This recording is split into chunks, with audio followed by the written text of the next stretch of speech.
مسئلہ ہے، آئے دن پریشان ہیں، اختلاف کی خبریں تیزی کے ساتھ پھیل رہی ہیں، مل رہی ہیں، اور واقعات کی اختلاف کی راہوں پہ ہماری معاملے بھی جا رہی ہیں۔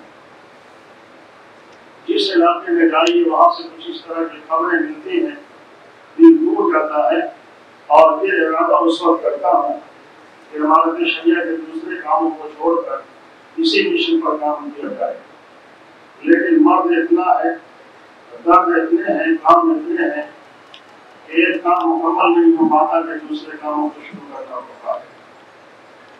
جماعت اسلامی نے جس ترتیب کے ساتھ کاموں کو انجام دینے کا ایک معمول بنایا ہے، بہتر ہے اور یہ قابل تحسین عمل ہے۔ ہم سب کو اس نہج پہ کام کرنے کی ضرورت ہے۔ ہمارے اکابرین علماء نے، اور یہ علماء جو آپ کے سامنے بیٹھے ہوئے ہیں، یہ وہ لوگ ہیں جو حالات میں گہری نظر رکھتے ہیں اور لوگ ان کی طرف رجوع کرتے ہیں۔ باتیں تفصیل سے آپ کے سامنے آ چکی ہیں، میں چند بنیادی باتوں کی طرف آپ کو اشارہ کرنا چاہتا ہوں۔ پہلے تو میں حدیث کا ترجمہ کر دوں۔ اس حدیث کی طرف ہمارے محترم اور مشفق جناب مولانا مرشد احمد نقوی قادری مجیدی نے ہم لوگوں کو اشارہ کیا، بلکہ اس کا ترجمہ اور اس کا مطلب بتایا۔ اللہ کے رسول علیہ السلام نے ارشاد فرمایا، ایمان کی 70 سے زیادہ شاخیں ہیں، ان میں سب سے اہم شاخ، سب سے اعلیٰ درجے کی جو شاخ ہے وہ کلمہ لا الہ الا اللہ محمد رسول اللہ صلی اللہ علیہ وسلم ہے۔ اور ایمان کا سب سے ادنا درجہ یہ ہے کہ راستے میں کوئی تکلیف دہ چیز پڑی ہو اس کو ہٹا دیا جائے۔ اور پھر اللہ کے رسول نے فرمایا کہ اس ادنا اور اس اعلیٰ کے درمیان جتنے شعبے ہیں اور جتنے ایمان کے مقامات ہیں اور درجات کے جتنے اسٹیپس ہیں، ان سب پر عمل کرنے کی جو قوت پیدا کرتی ہے، جو صلاحیت پیدا کرتی ہے، وہ انسان کی حیا ہے۔ والایمان والحیا شعبۃ من الایمان، حیا ایمان کا بہت بڑا شعبہ ہے۔ اگر حیا ہے تو لا الہ الا اللہ کی بھی پاسداری ہوگی، اور حیا ہے تو راستے میں پانی بھی ہم نہیں گرائیں گے، راستے میں کوڑے کرکٹ بھی ہم نہیں ڈالیں گے۔ حیا نام ہے انسان کی اس شرم کا،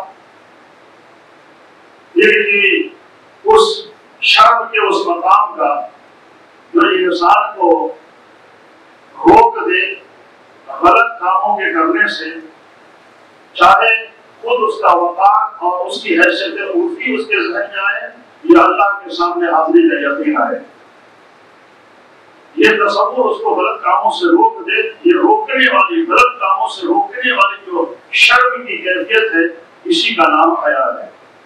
انسان جب حیا دار ہوتا ہے تو اللہ کی برکات سے، اللہ کی مدد کی چیزوں سے رکتا ہے، اور حیا سے اسی میں پورا کا پورا نہیں ہے کہ ہم نے یہ لباس پہن لیا ہے اور ہمارے بہنوں نے یہ دوپٹے اور برقعے لگائے ہیں۔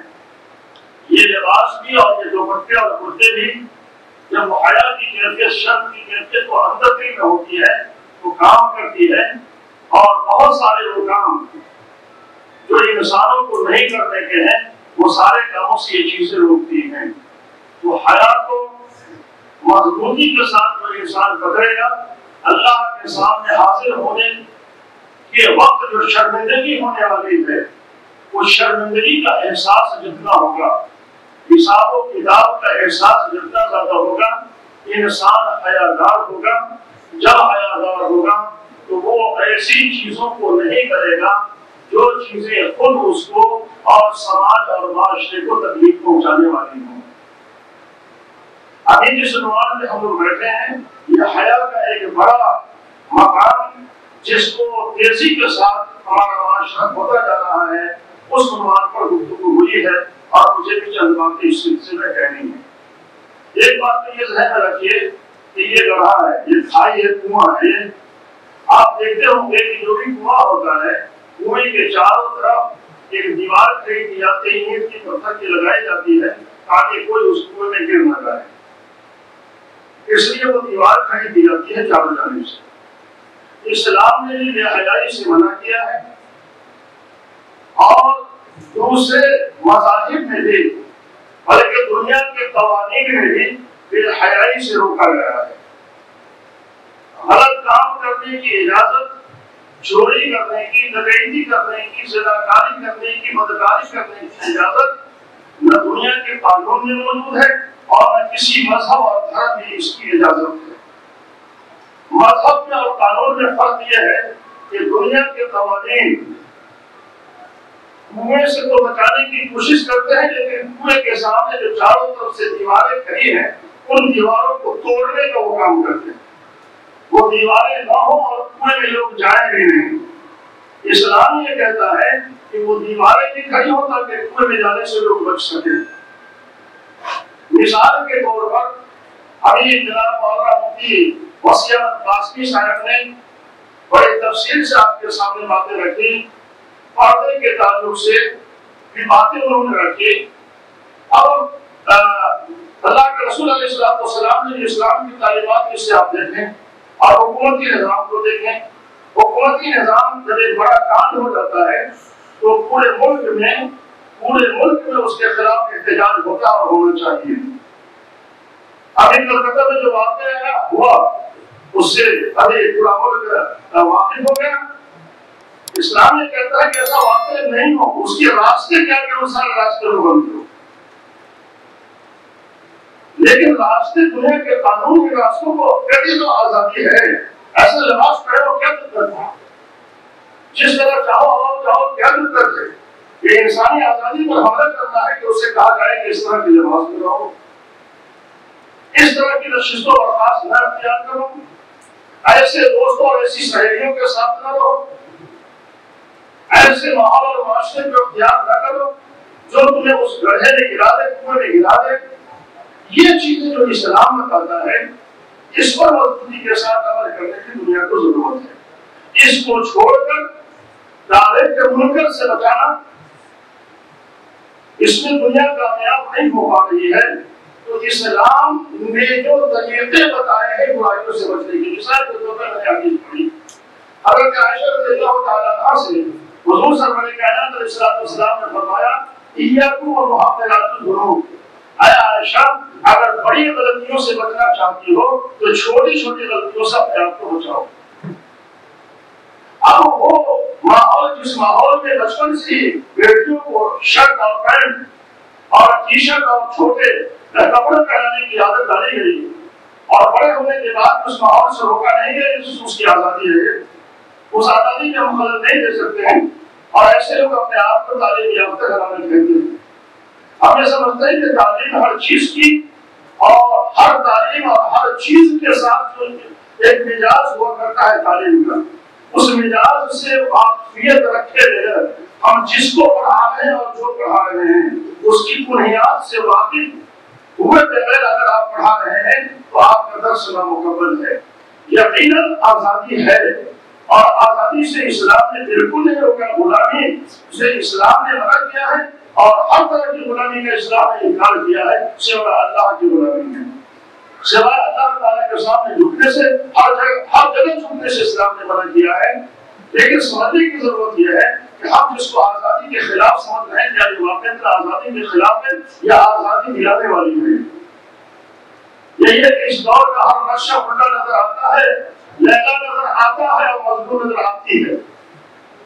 تو یہ کہانی ہے جس چیز کو ہم سمجھ رہے ہیں کہ یہ آزادی ہے، حقیقت یہ آزادی نہیں ہے، یہ تو مکمل قید ہے اور آپ کی زندگی کو تباہ و بربادی کی طرف لے جانے والی ہے۔ بہرحال باتیں لمبی ہوں گی، میں آج کی اس اسٹیج سے آپ تمام ذمہ دار حضرات صاحب ہمارے بڑوں سے بھی یہ کہنا چاہوں گا کہ چھوٹے چھوٹے گناہوں سے جب تک یہ نہیں بچا جائے گا بڑے گناہوں سے نہیں بچا جا سکتا۔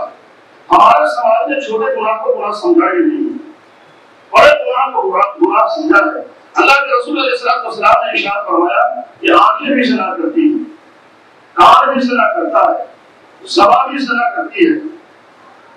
آنکھوں کا زنا غلط چیزوں کو بہائے کی چیزوں کو دیکھنا ہے۔ دل دماغ میں انسان کا ثانی ہوتا ہے، اگر اس پہ لگاتار یہ غلط باتیں سوچی جائے۔ ہم لوگوں نے کتابیں پڑھی، آپ حضرات نے کتابیں پڑھی ہیں، فقہاء نے باضابطے اس کی تشریحات بتائی. ایک ہے وسوسہ، برائی کا وسوسہ آیا چلا گیا. اسلام یہ کہتا ہے کہ چلو اس پہ کوئی دار و گیر نہیں ہوگی. اور ایک ہے خیال، وسوسہ سے آگے مقام ہے خیال کا، اس میں تھوڑا سا ٹھہراؤ ہوتا ہے. وسوسہ میں بالکل ٹھہراؤ نہیں ہوتا ہے، خیال میں تھوڑا سا ٹھہراؤ ہوتا ہے. اگر خیال گندا ہے اور وہ فوراً نکل جاتا ہے، آپ پڑھتے لاحظ ہو رہا ہے اس کے بھی تعلق نہیں. لیکن وہ خیال جو بار بار ہے اور اس پہ انسان سوچتا رہے، اسلام یہ کہتا ہے کہ یہ خیال بھی گناہ ہے. اس لیے کہ ایسا خیال جس میں جماؤ ہو جائے وہ انسان کو گناہ کی طرف بڑھنے کے لیے مجبور کرتا ہے. تو اسلام نے خیال کی پاکیزگی پر بھی توجہ کی ہے، فکروں کی پاکیزگی پر بھی تاکید کی ہے. سوچ کی پاکیزگی، دل میں جو چیزیں آ رہی ہیں اس کی پاکیزگی کا بھی اسلام نے درس دیا ہے. اسلامی پاکیزگی کو جس طرح مضبوطی کے ساتھ امت کو اور پوری دنیا کو اپنانا چاہیے، اس میں جتنی کمزوری ہوگی دنیا ہزار قوانین بنانے کے باوجود جرائم پر اور جرائم پر کنٹرول نہیں کر سکے گی. تو ہم لوگوں کو شروع سے ایسے ماحول بنانے کی ضرورت ہے. بہت بڑا کانڈ کرنے سے پہلے چھوٹی چھوٹی چیزوں سے لوگوں کو بچایا جائے. وہ اصل مشہور ہے، وہ واقعہ آپ لوگوں نے چھوٹی چھوٹی کتابوں میں پڑھا ہے. ایک لڑکے کو سزا ہوئی چوری کے جرم میں، اسے بڑی سزا دے دی گئی کہ اس کو پھانسی دینا یا چوری دینے کی سزا ہوئی. آخری وقت میں کسی نے اس سے اس کی خواہش پوچھی کہ تمہاری آخری خواہش کیا ہے.